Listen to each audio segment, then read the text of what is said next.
50 años.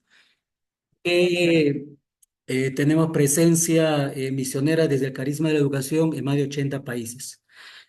Como religioso, bueno, tengo los estudios propios de los religiosos, que son la teología, cristología y otros aspectos de tono o acordes a la misión que realizamos.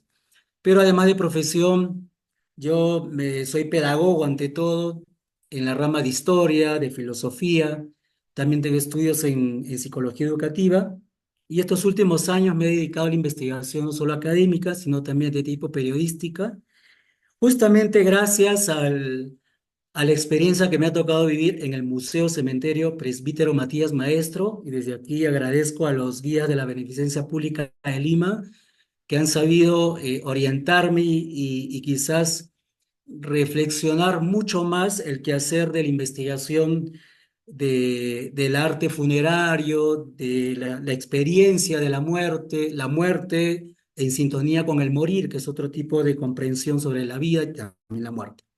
Bien, sin ir a más, les pido que me acompañen en este recorrido, esta vez titulado Tumbas y magnicidios presidenciales. Es un tema un poco álgido, complejo y también bastante crítico para la nación en cuanto que un mandatario presidencial es asesinado por causas que ya vamos a ver, anotar. Entonces, primeramente, saludar al Museo Cementerio, que el 31 de mayo acaba de cumplir 217 años desde su inauguración en 1808 y que finalmente se termina de construir ya al milímetro con los detalles y los acabados finales en 1810. Este cementerio abarca a un aproximado de 20 hectáreas, creo que ustedes lo conocen. Alguna vez por aquí le he visto a David Pino compartiendo un poco la experiencia sobre el Museo Cementerio Presbítero Maestro, que en sus inicios se llamó Cementerio General o Panteón General de la ciudad. En la actualidad, este cementerio comprende en su infraestructura, comprende 6 puertas, de las cuales originalmente, ahí la voy a marcar para que lo noten. La puerta 4, no sé si se nota ahí en esta parte, la puerta 4 es la parte que corresponde a la construcción más antigua. Tenemos el plano que está al costado y después pasaron las décadas y obviamente estamos hablando de una ampliación que comprende, repito, 6 puertas.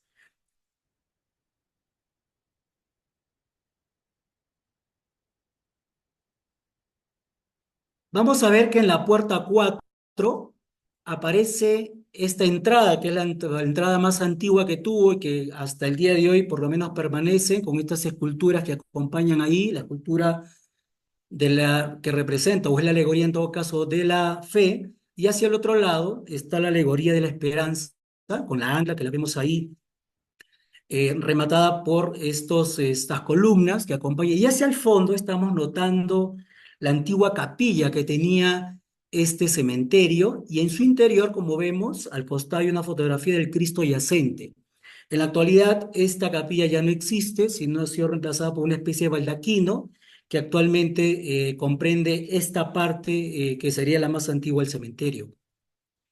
Lo que estamos viendo en esta fotografía, que por cierto, les comento que hay fotografías que vamos a presentar en esta edición, que han sido, en todo caso, buscadas en el Archivo General de la Nación de Lima y también en la hemeroteca de la Biblioteca Nacional del Perú. Entonces vamos a... uy, perdón, se ha movido, voy a otra vez... Ya. Entonces vamos a ver, decía, estas fotografías. Lo que están viendo ahí es un doble carril de lo que hoy es el Jirón Ancash, que sería en la cuadra 16, 17 y 18, de donde se encuentra actualmente el Museo Cementerio Presbítero Maestro. Lo que estamos viendo son unos coches que generalmente, coches fúnebres que trasladaban féretros o también a las familias que acompañaban los cortejos o pompas fúnebres que iban hasta el cementerio Presbítero Maestro. pero para ingresar tenían que rodear este óvalo conocido como óvalo del Ángel.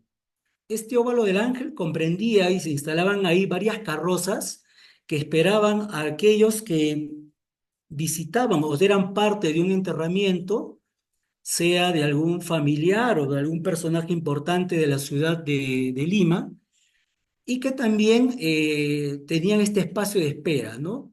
Pero los que pasaban con el cortejo fúnebre rodeaban este óvalo y obviamente pasaban hacia la puerta principal que ya conocemos. Bien, vamos a pasar directamente al tema que nos ha convocado hoy, que es el magnicidio. Un término quizás un poco complejo, pero que quizás comprendiendo desde su, en rigor, desde su comprensión etimológica, quizás nos permita acceder a lo que hoy entendemos por magnicidio.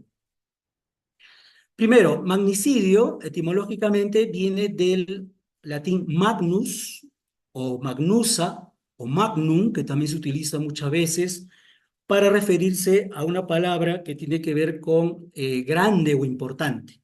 Luego está el otro término caedere o caedere, como algunos también lo mencionan, y también está el sufijo io.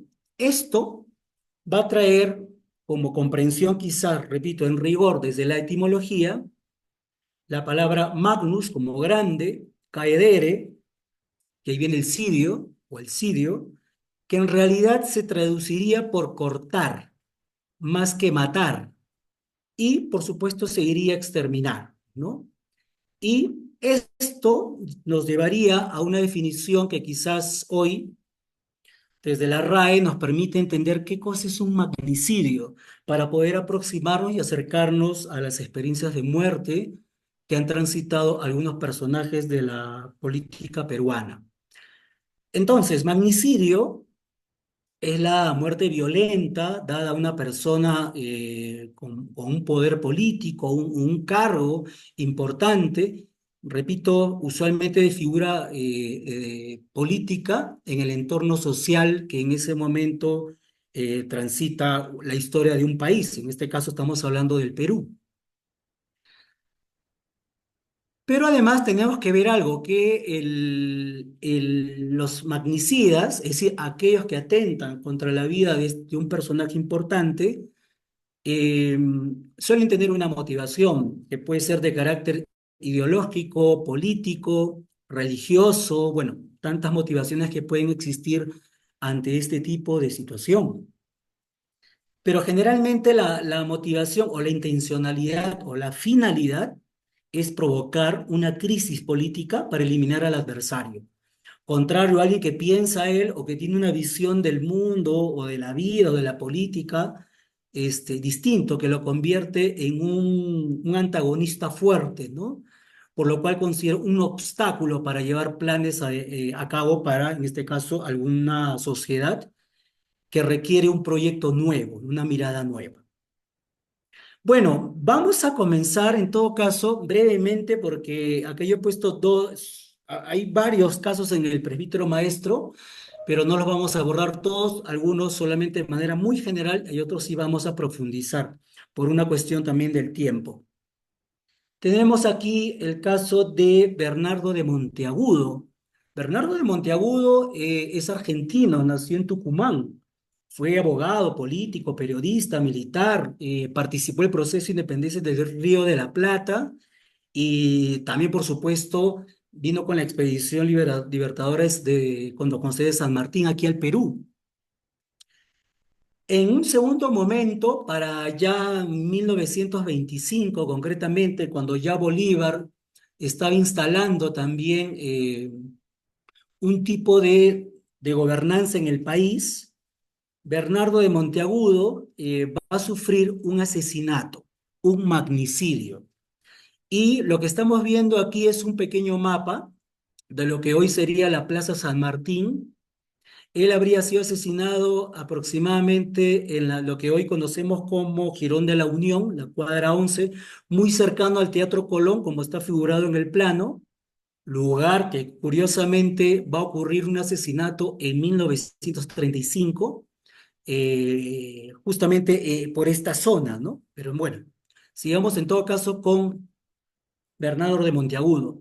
Al morir y ser asesinado, él va a ser enterrado en el antiguo departamento de la Resurrección, que es uno de los departamentos más antiguos. No sé cómo le llamen en otros países, pero aquí en el Perú inicialmente se les llamó departamentos, también se les llama cuarteles, algunos le llaman pabellón.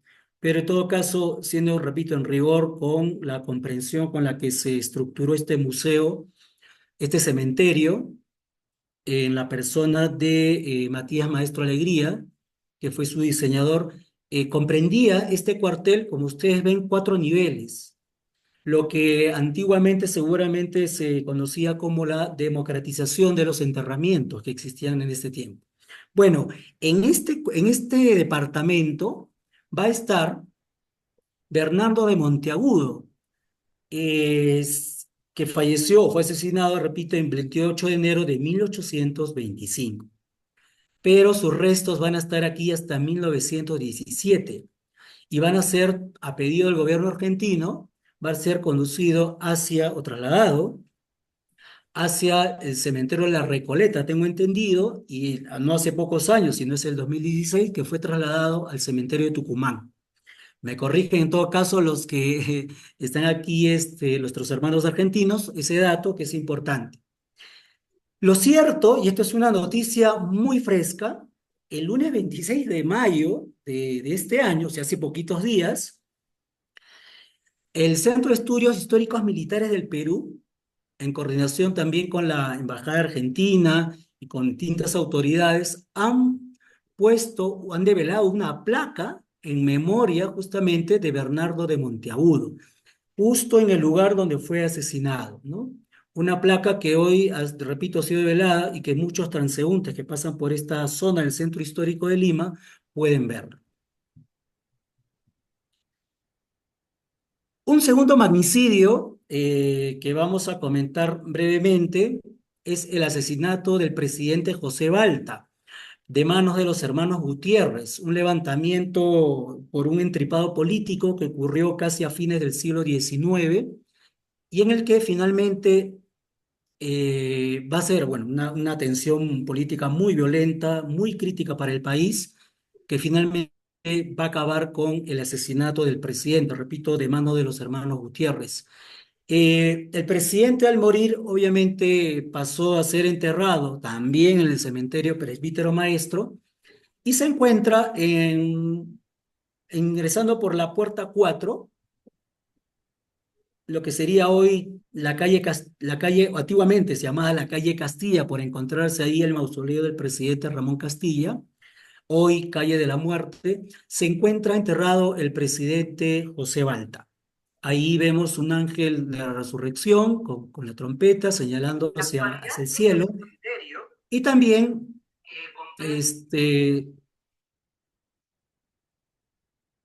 perdón, creí que alguien estaba queriendo participar. Creo que no, ¿verdad? Bueno, en todo caso, sigamos. Esta es, repito, la tumba que se le dedica al presidente de parte de la nación por este magnicidio sufrido.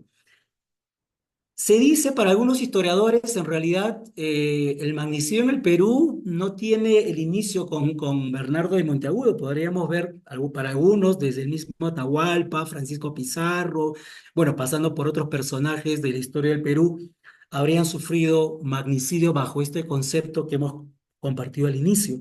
Pero en todo caso, hoy estamos viendo solamente algunos. Y yo los invito a que me acompañen en los que vienen. Son dos que sí creo que merecen una atención particular, no porque sean importantes que los anteriores, sino porque tenemos un vasto testimonio fotográfico, documentación, este, eh, escritos, investigaciones dadas sobre los que vamos a ver. Entonces vamos a pasar rápidamente al caso del presidente Manuel Pardo y Lavalle. El presidente Manuel Pardo y Lavalle fue fundador del Partido Civil Peruano. Recordemos, para los que son de Perú, quizá también para los amigos que son de otros países, el Perú vivió gobiernos militaristas. Incluso vamos a ver después de este un gobierno que se llamó el tercer militarismo. Aquí Manuel Pardo va a asumir la presidencia de la República el 2 de agosto de 1872 hasta 1876, que va a ser un periodo importante de su gestión y que posteriormente, después de tensiones también políticas en la que luego va a ser desterrado y posteriormente va a volver al Perú, va a llegar a ser presidente del Senado de la República Peruana. Pero esto se va a ver truncado justamente por un magnicidio, por lo cual quisiera también, repito, que ahora sí caminemos o transitemos juntos por este proceso. Y aquí vamos a ir, en el caso de los dos casos que vamos, últimos que vamos a ver, son acaecidos el mismo día del asesinato. Nos encontramos ahorita en la Plaza Mayor de Lima, concretamente en el antiguo Cabildo de Lima, que ustedes también tienen una fotografía, hoy la Municipalidad de Lima. El presidente del Senado, Manuel Pardo y Lavalle, se encontraba en la imprenta del diario El Comercio. Estaba ahí haciendo unas revisiones de un documento que se iba a publicar y que iba a ser parte de un discurso que iba a emitir justamente en el Senado, por lo cual tuvo un acercamiento a la imprenta del diario El Comercio, que se encuentra a unas cuantas cuadras de la Plaza de Armas. Se sabe que él solicita lo que se conoce como coche de plaza. Según el diario El Comercio del 16 de noviembre de 1978, a las 2 de la tarde de hoy, es decir, de ese día, se detenía en la puerta del Senado un coche de plaza. Ese coche llegaban los señores don Manuel Pardo, doctor Manuel María Rivas y el doctor Adán Melgar. Es decir, que los tres caballeros subieron a este coche de plaza que ustedes están viendo ahí. O sea, esta es la característica más o menos, una fotografía de la época que da cuenta de cómo eran estos coches de plaza por ubicarse en la Plaza de Armas. Con este coche van a dirigirse a la antigua Plaza Bolívar, que para fines del siglo XIX pues tenía más o menos esta presentación. Y van a ir por este carril derecho, no sé si con el... Ay, perdón, no sé qué otra vez. Ya. Por este carril, no sé si con el mouse está viendo, pero van a ir por acá porque justamente aquí está, estoy señalando con el mouse, el antiguo Senado de la República, que hoy es el Museo de la Santa Inquisición y también Museo del Congreso de la República. En esta fotografía se ve que dentro de la Plaza Bolívar, por encontrarse justamente este monumento escultórico en memoria de don Simón Bolívar, obra del autor Adamo Tadolini. Ese apellido Tadolini, guárdalo porque lo vamos a ver en otro momento, en otro de las presentaciones que vamos a tener. Y hacia el frente vamos a ver esta construcción que estoy señalando con el mouse, que es el antiguo Senado de la República. Repito, hoy es el Museo de la Santa Inquisición. Aquí quizás se ve mejor. Aquí hasta esta entrada se va a dirigirse el coche de plaza que les había comentado y se va a detener porque van a recibir los honores propios de un político importante que está ingresando a las instalaciones del Senado.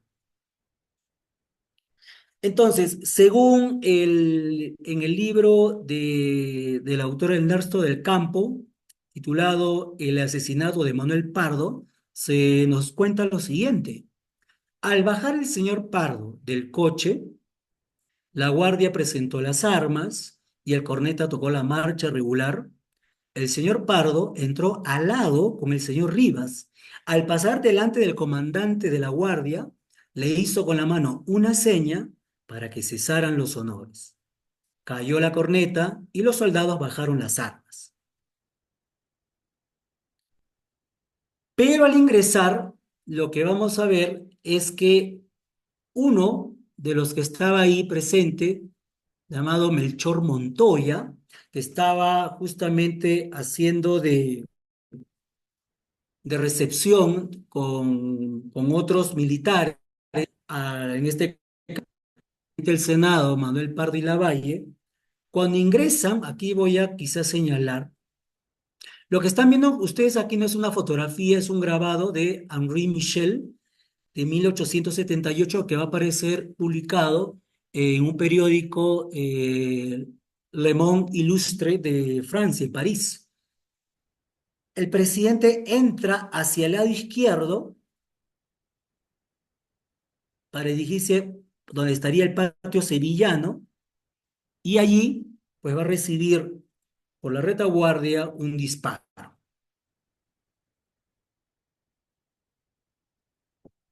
Este es un grabado, un dibujo que se ha hecho posterior, por supuesto, al atentado, al magnicidio ocurrido contra el presidente Manuel Pardo.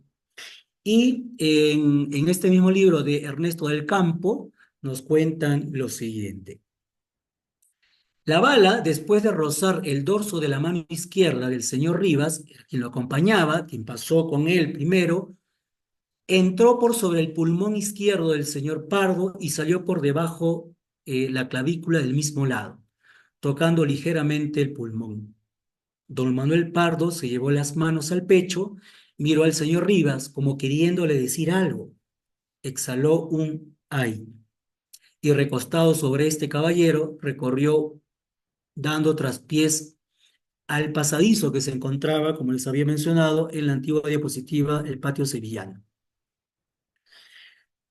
Las primeras palabras que don Manuel Pardo pudo pronunciar con voz entrecortada después de herido fueron: debo mucho, un confesor y mi familia. Preguntó algún tiempo después quién lo había asesinado y al saber que era un sargento de Pichincha, Pardo respondió: lo perdono.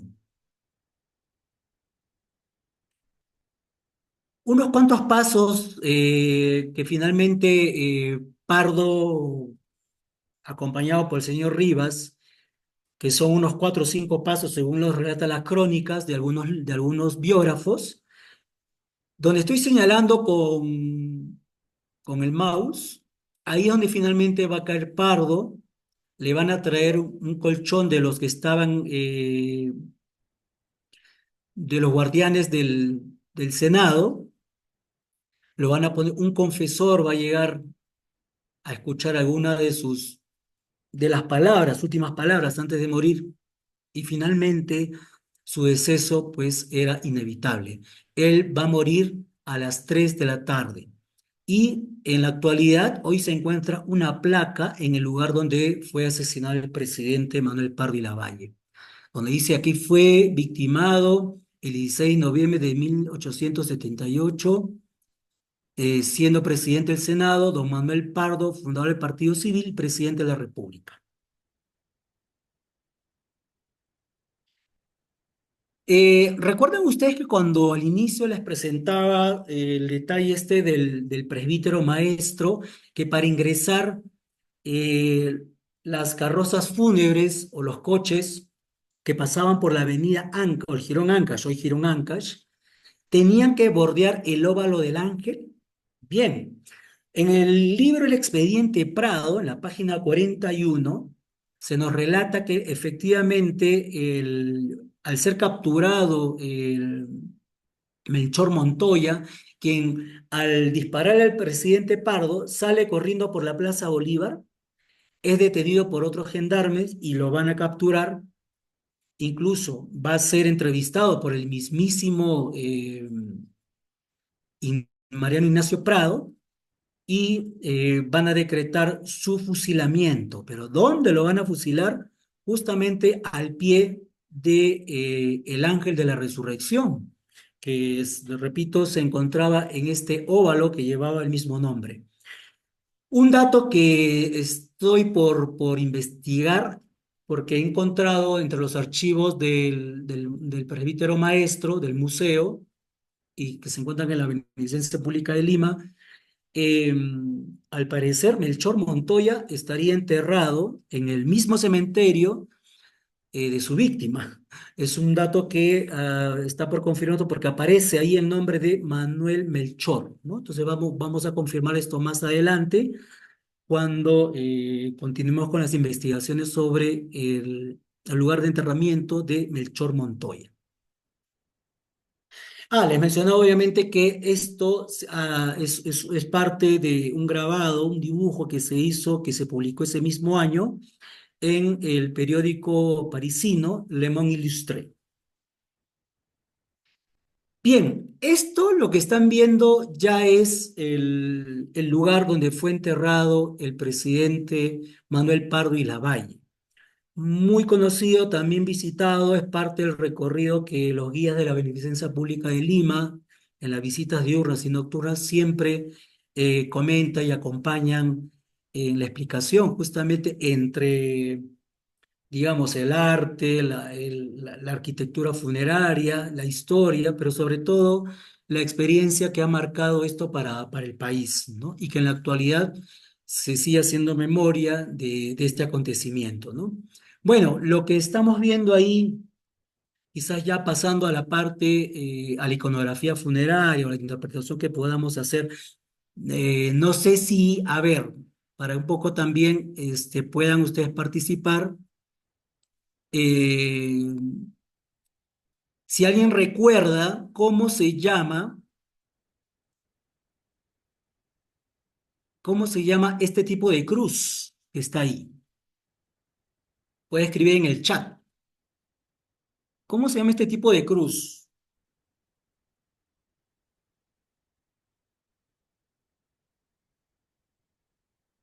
¿Alguien recuerda cómo se llama o cómo se describe este tipo de cruz? ¿Tiene un nombre?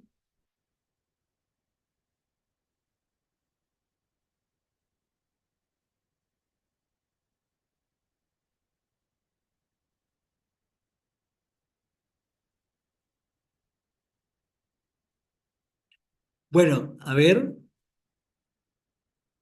dice aquí Graciela Pedraza que también ya nos explicó en algún momento este tipo de cruz, ¿no es así? Tiene cuatro brazos y similar a la cruz de Gaudí, ¿no? En el Perú, para la doctora Alba Choque, que es una especialista en historia del arte, y como otros historiadores del arte y también de la interpretación justamente del tipo de cruces que abundan en el cementerio Presbítero Maestro, esta sería, o por lo menos se describe como una cruz latina potenzada. A ver si la vamos a ver con más detalle. Obviamente, el monumento funerario está rematado por esta cruz y en el centro quizás no se nota con mucha claridad. Parece una flor que estuviese, una flor naciente para algunos o para otros. La han confundido con un trébol de cuatro pétalos, pero en realidad no lo es. Pero que sí, lo que sí podemos decir de esto, digamos desde la perspectiva y la experiencia que vivió el presidente Manuel Pardo, es que aparte de su ubicación, la ubicación en la que está, porque aquí quiero hacer un paréntesis, todas las personas o personajes importantes enterrados en determinado lugar tienen una razón de ser, es decir, no han sido enterrados de manera arbitraria. La ubicación. Ajá, la Cruz Latina potenzada, gracias Graciela por reforzar esta también idea. La ubicación no es, repito, arbitraria, libre, antojiza, sino que tiene también una razón de ser, porque detrás, si ustedes se fijan, estoy señalando aquí, está enterrado su padre, que también es es una de las más hermosas también que tiene el presbítero maestro en cuanto arte y escultura funeraria tienen, que luego va a ser también tema de conversación para la siguiente presentación cuando hablemos de esculturas italianas en el Museo Presbítero Maestro. Bueno, en todo caso, esta es la representación escultórica que tiene o que se le ha dedicado al presidente Manuel Pardo y Lavalle. Un dato que comentarles, porque creo que en el chat me estaban preguntando quiénes mandaron matar al presidente.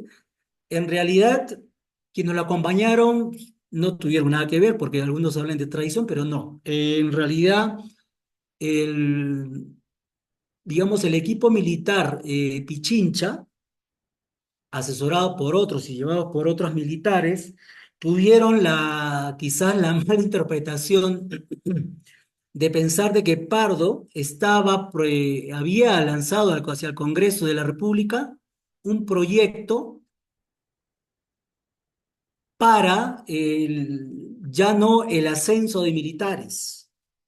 Es decir, ya iba a haber una especie de término de ascenso de militares para ocupar algunos cargos importantes dentro de la política peruana y de la gestión que cada presidente iba en todo caso a desarrollar según su plan de gobierno. Al parecer, pensaron que Pardo había originado esta propuesta, pero en realidad no tuvo nada que ver. Y bueno, Pardo en sus últimas palabras de agonía, agonizante, como hemos visto, perdono a todos, perdono a todos, perdono a mi asesino, ¿no? Para algunos, Manuel Pardo perdonando lo imperdonable, ¿no? Pero bueno, ese era el gran Pardo. Bueno, vamos a continuar eh, con otro caso, otro magnicidio, unos quizás de los más eh, difíciles que atravesó el país por la magnitud que ha tenido, también a nivel internacional, tanto como el caso del presidente Manuel Pardo y Lavalle. Me refiero al general Luis Miguel Sánchez Cerro. Él nació en 1889 en San Miguel de Piura, al norte del Perú, y va a morir asesinado en 1933.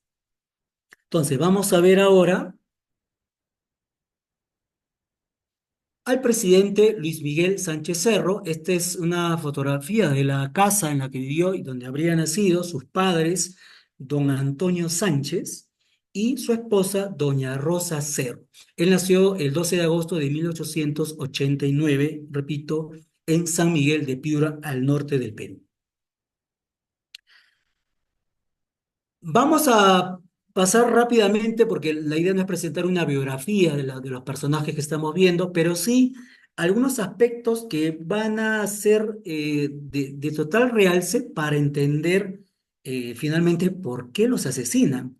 Y aquí vemos al presidente, o mejor dicho, antes de ser presidente, porque él va a asumir la presidencia en 1930 ya, y quizás al año siguiente de manera ya constitucional como presidente el 31 hasta 1933 en el que va a ser asesinado.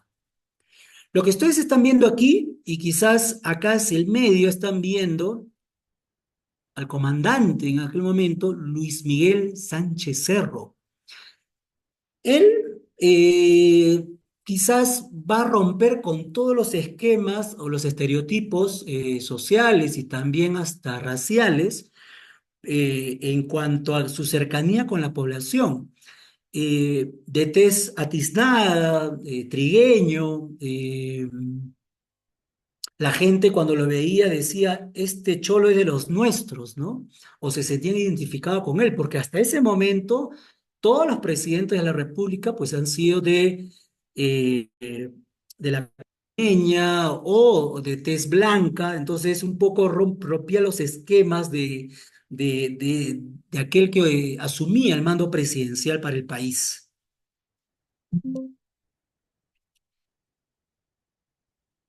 Entonces, esta es una fotografía, se ha captado el instante que ocurriría en agosto de 1930, es decir, el levantamiento contra un gobierno dictatorial que Perú transitó por 11 años, me refiero al gobierno del presidente Augusto Bernardino Leguía, o Augusto B. Leguía, como muchos lo conocen, quien ya tenía 11 años en su segundo gobierno, porque ya había estado antes, y va a ocurrir otra vez una situación política, una crisis política por la cual el comandante Luis Miguel Sánchez Cerro va a tomar esta medida, la fundación de el Partido Revolucionario que él va a tener y que va a ser acompañado por una multitud de gente. Esto ha ocurrido en la ciudad de Arequipa, en la Ciudad Blanca, muy a unos 16 horas, 15 horas de la ciudad.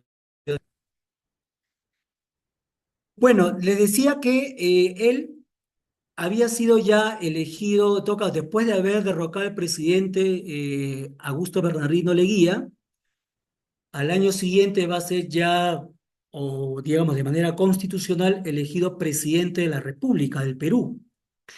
Pero esto va a ser ocasión también de una cuestión crítica, va a recibir en un país en una situación compleja, difícil, dividida. Y aquí van a aparecer unos personajes de un partido político fundado justamente por esas épocas. Me refiero al Partido Aprista Peruano, liderado por el señor Haya de la Torre. Y se va a tornar aquí una tensión política muy fuerte contra el presidente, a quien consideraban también un dictador, al presidente Luis Miguel Sánchez Cerro.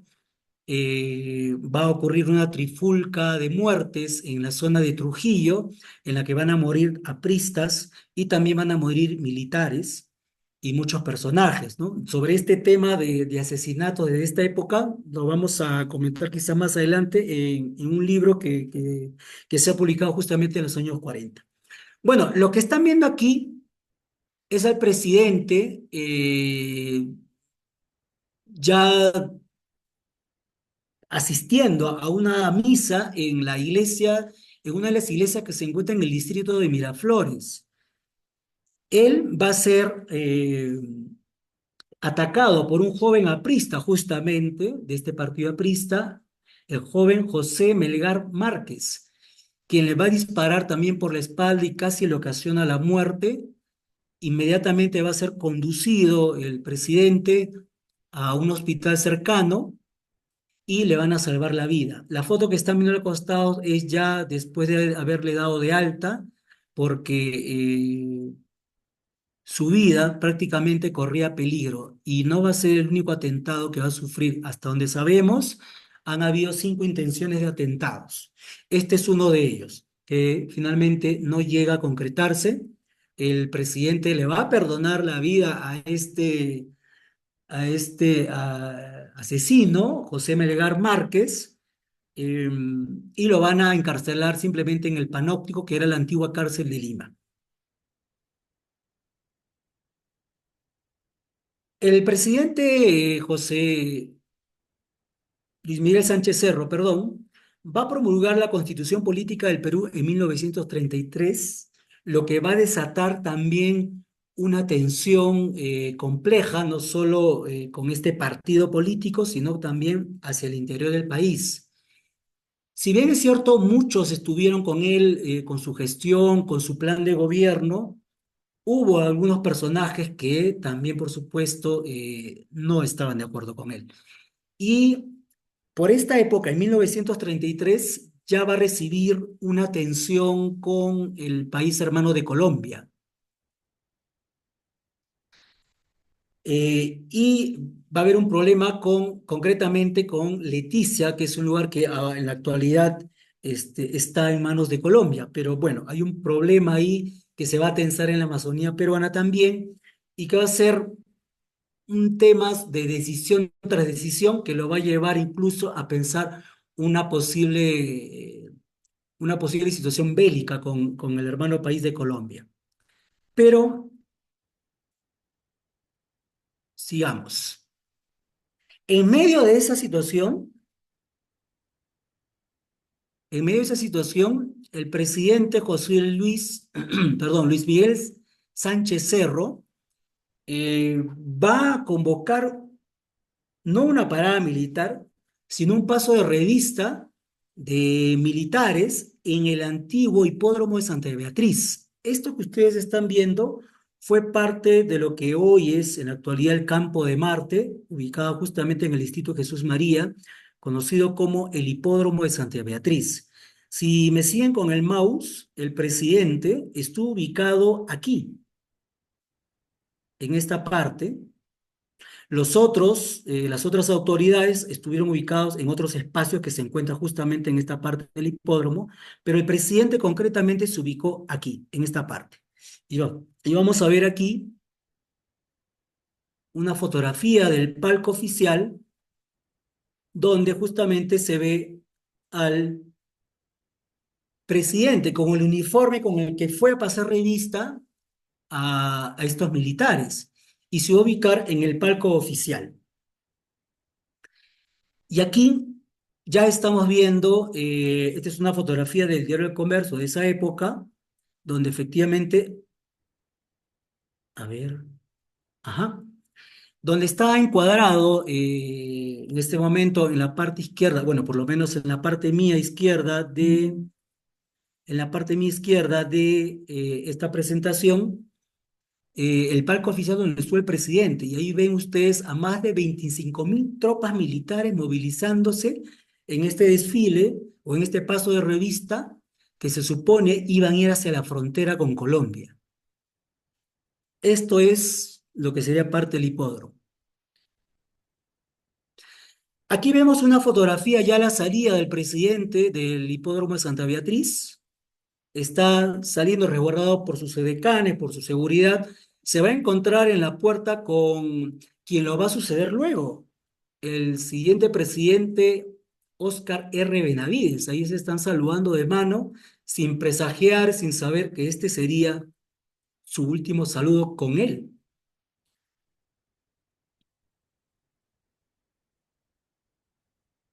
A la salida del hipódromo de Santa Beatriz, eh, va a ser movilizado por un automóvil hispano-suizo que en realidad era un automóvil descapotado y que hasta donde sabemos por los documentos que hemos encontrado en los archivos, también en el parte policial y en los testimonios quienes estuvieron presentes en este momento fatídico, el 30 de abril de 1933, un amigo suyo ya antes le había advertido algo y está la cita al costado, dice, le dijeron al presidente o se le dijo, es muy temerario viajar en un auto descapotado por los enemigos que quieren atentar contra tu vida. Se sabe también que una monja de la Caridad que trabajaba en el hospital italiano llamó a Palacio de Gobierno para prevenir de un posible atentado que había escuchado en un grupo de hombres que al parecer fueron apristas, estarían tramando un atentado contra el presidente.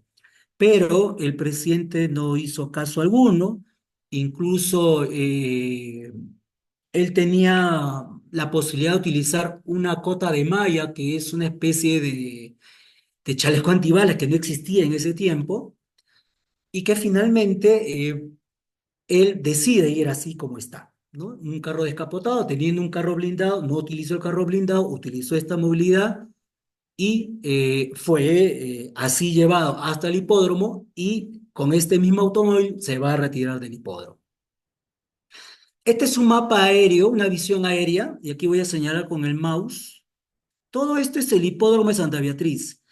Los palcos que hemos visto, los palcos oficiales, se ubicaban en este lado. Y es aquí donde va a seguir su curso hacia la avenida, hoy la avenida Salaberry, por aquí, y en la esquina de Salaberry con la avenida 28 de Julio, donde está el local actual del Club Lau Tenis del Perú, allí va a ser ultimado, asesinado por un joven aprista. Y vamos a ver al detalle, quizás para que comprendan o puedan tener claridad de lo que estoy hablando. Miren este mapa hacia abajo que con el mouse. Aquí está parte del hipódromo de Santa Beatriz. Aquí están los palcos. El presidente sale por esta zona, lo que sería hoy la avenida Salaberry, y llega a la avenida 28 de Julio y volteando en la puerta del Club Lau Tenis, quizás en esta foto lo vamos a ver mejor, es decir, por este lado aquí con el mouse, si me siguen, el presidente iba con este automóvil, con su seguridad, y aquí, en esta zona. aquí va a ser asesinado el presidente y vamos a ver los detalles. El presidente pasaba justamente como este cuadro, quizás, quizás por una cuestión didáctica, salía del hipódromo y justamente en la puerta del Club Lau Tenis aparece este joven Abelardo Mendoza Leiva, que finalmente rompe el cordón de seguridad, se sube hacia la capota posterior del automóvil y dispara contra el presidente de la República. El chofer, al darse cuenta de esto, avanza, lo que hace que Abelardo Mendoza Leiva caiga y es capturado por uno de los edecanes, que le mete un cachazo de su pistola en la cabeza para detenerlo, pero los otros miembros de seguridad lo terminan matando a balas. Este es una fotografía quizás muy poco conocida del antiguo Club Lau Tenis, repito, entre las avenidas 28 de Julio y Salaberry. Aquí fue asesinado, esta es una fotografía eh, que capta justamente el momento en el que el presidente ya había recibido el atentado y vamos a ver acá otra fotografía donde el joven Abelardo Mendoza Leiva, que es el que ven ustedes en pantalla, el asesino, joven aprista, de tan solo 19 años, también va a ser asesinado. Bueno, hay un detalle aquí muy complejo. Hasta este momento, todos asumimos, y algunos hasta la fecha, de que el asesino del presidente fue el joven Abelardo Mendoza Leiva. Sin embargo, vamos a ver unos detalles, al final se los voy a compartir, donde las investigaciones y por lo menos el parte policial dan a entender otras cosas y que esta investigación quedó inconclusa. Pero bueno, en todo caso, vamos a ver cómo va el detalle. Lo cierto es que el presidente inmediatamente desde el lugar de los hechos va a ser llevado hasta el hospital italiano, el antiguo hospital italiano que se ubicaba entre la avenida Grau y la avenida Bancay en los años 30. Lamentablemente, el presidente no va a resistir y va a morir ahí en el hospital italiano. Mucha gente se agolpaba a los exteriores de este hospital, muchos militares inmediatamente cerraron todo tipo de acceso y entrada al hospital.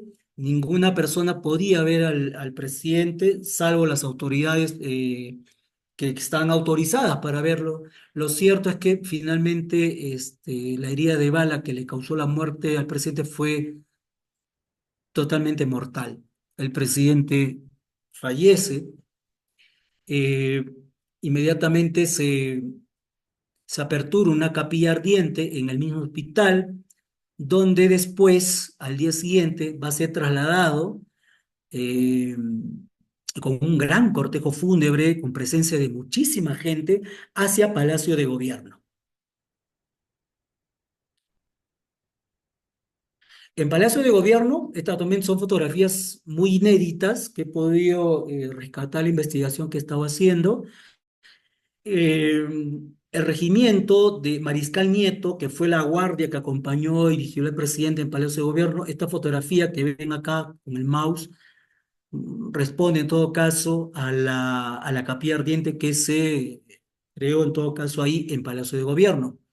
Luego, el 1 de mayo de 1933, porque él fue asesinado el 30 de abril de 1933, va a ser llevado hacia la capilla o a la iglesia del Sagrario que está al lado de la Catedral de Lima, en la misma plaza de armas. Luego, se va de destinar hasta 4 días de duelo y de visita al presidente en la iglesia del Sagrario. Ya posteriormente, el traslado hacia la catedral, que sería ya el mismo 4 de mayo del año 33, multitud de personas, mensajes de presidentes de países hermanos comenzaron a llegar al Perú y el cortejo fúnebre pues se desplegó de esta manera. Las campanas de los templos comenzaron a sonar, las bandas militares comenzaron a tocar las conocidas marchas fúnebres. Ah, acá quiero hacer un paréntesis. Eh, es un tema quizás poco poco desarrollado, aunque hay algunas por ahí luces al respecto. Eh, los cortejos fúnebres en el Perú generalmente han sido acompañados por una banda de música. Y tenemos en el Perú una marcha fúnebre creada a fines del siglo XIX, conocida como la Marcha Fúnebre Morán. Esta marcha fúnebre fue tocada constantemente y entre otras marchas fúnebres, conocida como marcha regular también, o marcha procesional, pero esta marcha en particular, hasta el día de hoy, se toca en muchas provincias, departamentos, pueblos, cuando acompañan un cortejo fúnebre. No la pongo ahora porque si no nos vamos a demorar, pero en todo caso, en otro momento quizás les comparta el audio porque es realmente muy conmovedor escuchar esta marcha titulada Fúnebre Morán. Ese mismo 4 de mayo del año 33, después de la catedral, se van a dirigir hacia el cementerio general, ya cementerio Presbítero Matías Maestro, pasando por el antiguo molino, la calle del Molino de Santa Clara, y al costado está la iglesia de Santa Clara. Lo que estamos viendo ahí es una carroza fúnebre. Esta carroza que está aquí y la que está adelante le pertenece o le perteneció, no sé si es la misma que está actualmente ahí en las afueras de la Beneficencia Pública, le pertenece a la Beneficencia Pública de Lima. Eh, tanto la carroza fúnebre negra que está acá, como esta, donde también hay gente agalopada y hay todo tipo de ornamentación fúnebre que acompaña este cortejo, esta pompa. Un montón de gente subían por todos los balcones, como ven, hasta en la parte superior, para acompañar hasta la morada que lo esperaba, que fue el cementerio Presbítero Maestro. Lo que estamos viendo aquí es el cortejo ya ingresando hacia el cementerio general o el cementerio Presbítero Maestro, donde lo va a esperar el destacamento de la Guardia de Seguridad y la Guardia Civil. Esto para nuestros amigos del Presbítero Maestro, esta es la puerta 3 que conduce hacia la cripta de los héroes. Y como ven en la foto, se van a realizar los discursos y las preces correspondientes antes del enterramiento del presidente Luis Miguel Sánchez Cerro. El presidente estuvo temporalmente enterrado en la cripta de los héroes en el segundo nivel. Y aquí vemos al lado, bueno, derecho de mí, está su padre, don Antonio Sánchez, que fue traído desde Piura por el gobierno hasta Lima de manera inmediata para poder despedirse de su hijo. El señor que está aquí, que vemos aquí, que estoy señalando con el mouse, es el padre del presidente Luis Miguel Sánchez Cerro. Hacia el otro lado tenemos al alcalde de Lima, al señor García Bedoya, que emite un discurso muy sentido a nombre de toda la ciudad de Lima. Esta fotografía expresa las exequias que recibe el presidente Luis Miguel Sánchez Cerro ya al interior de la cripta de los héroes.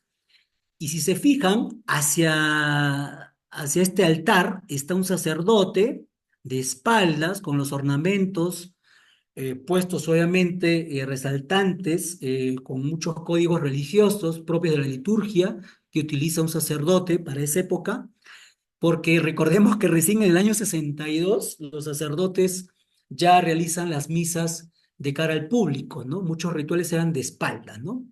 Y hacia el lado, si se fijan bien, ahí está el féretro con la bandera nacional, rojo y blanco, acompañada de unas flores. Los demás acompañan alrededor. Y aquí está una fotografía de la cripta de los héroes para que más o menos nos ubiquemos dónde estuvo el presidente.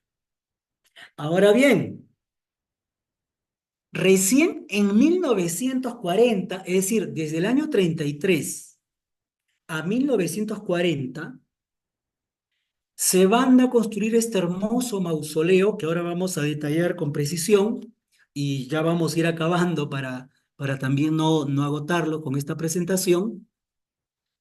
Recién se va a construir este mausoleo dedicado al presidente Luis Miguel Sánchez Cerro, que comprendía un arco que iba decorado con, todo caso, ramas de cipreses que acompañaban esto y que en su conjunto por lo menos permitía comprender el porqué de, de este tipo de monumento funerario y que vamos a ver por aquí.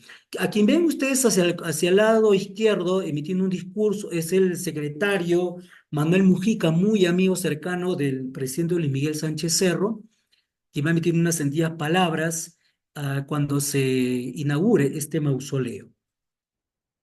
Miren esta fotografía para los amigos del presbítero y para todos ustedes. Este monumento funerario se pensó originalmente con este arco de pito decorado con ramas de ciprés y que debía estar así. Sin embargo, en la actualidad, pues no existe ese arco, ¿no? Esta es una fotografía que he tomado el año pasado, pero es tomada con mi celular, ¿no? Cuando hacía una de las investigaciones ahí en el cementerio.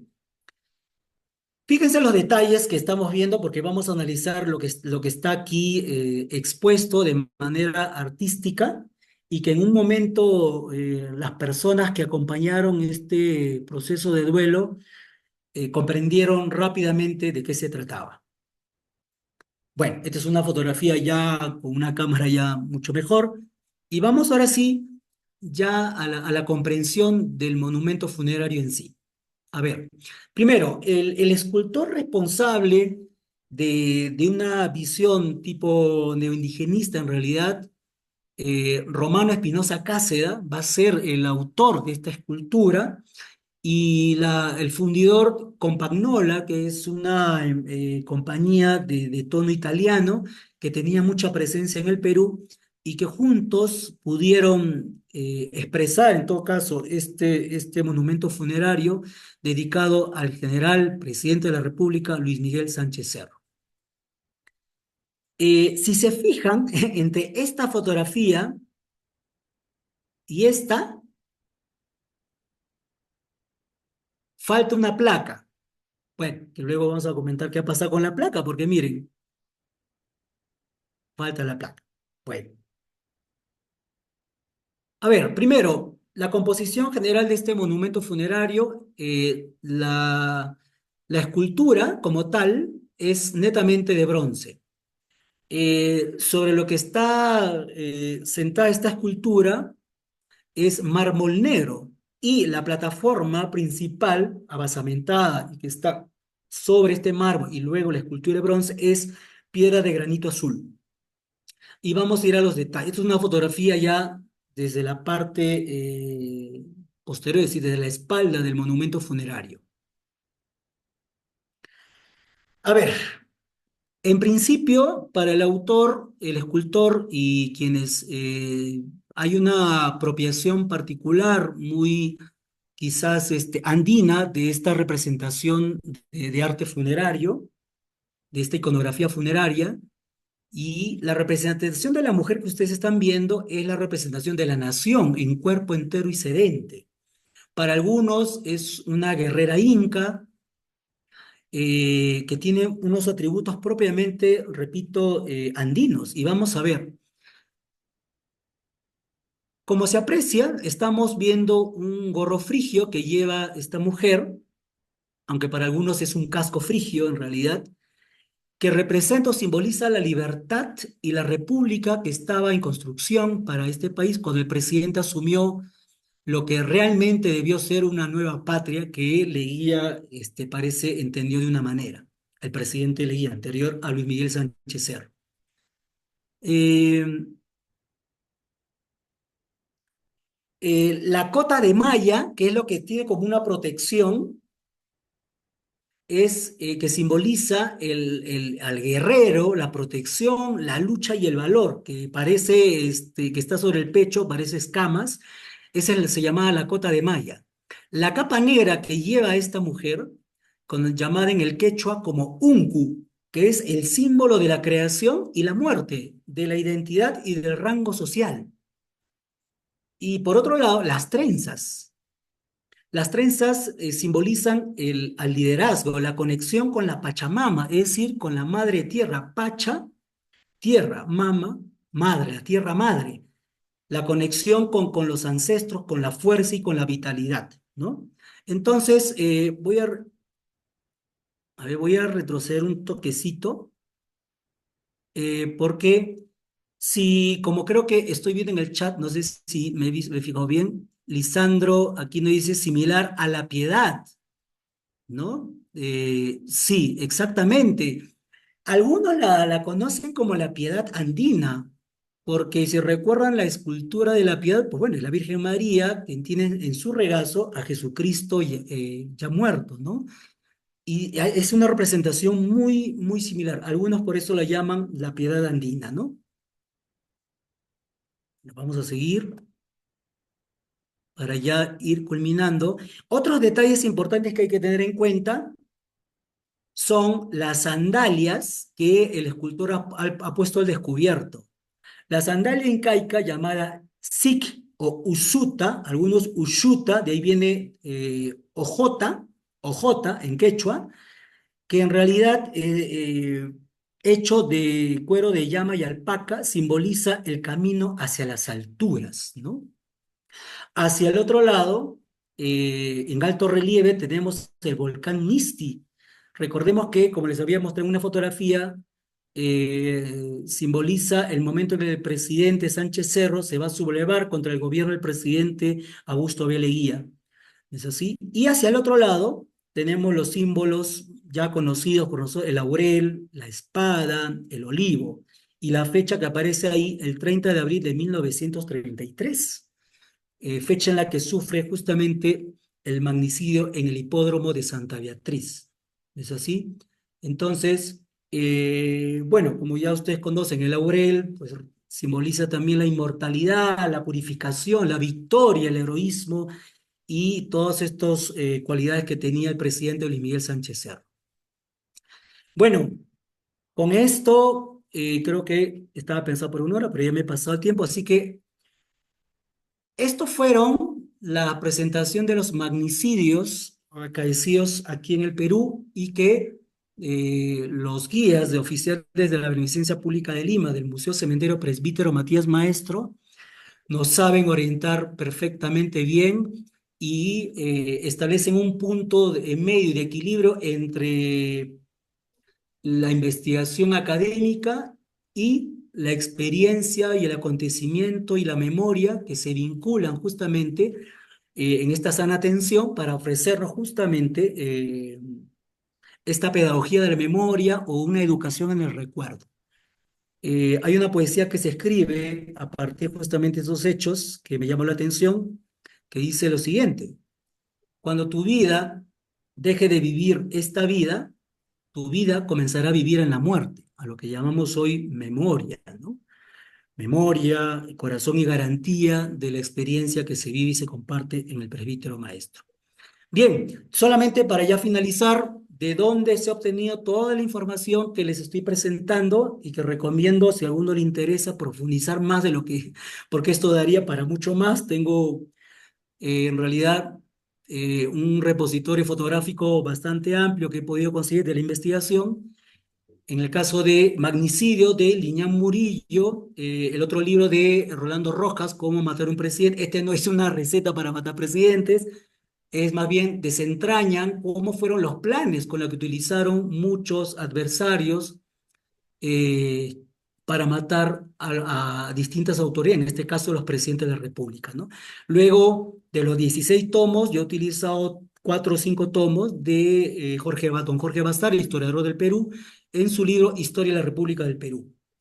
Luego otro libro que recomiendo para entender este proceso son Los Crímenes del APRA, de los años 40, donde se desarrollan todos los crímenes realizados por el partido y que van a ser reconocidos por un representante del Partido Aprista peruano, Armando Villanueva del Campo, en autoría con Guillermo Sondike, ¿no? Que luego pues también lo pueden ver. Luego otro libro que recomiendo para que también sea utilizado para esta presentación es El asesinato de Manuel Pardo, escrito justamente en 1878. Luego, otro libro, Manuel Atanasio Fuentes, Lima, Carmen McEvoy, que es una autora que a mí me encanta muchísimo en historia, La República Agrietada, el libro conocidísimo de bolsillo muy sencillo, Presbítero Matías Maestro.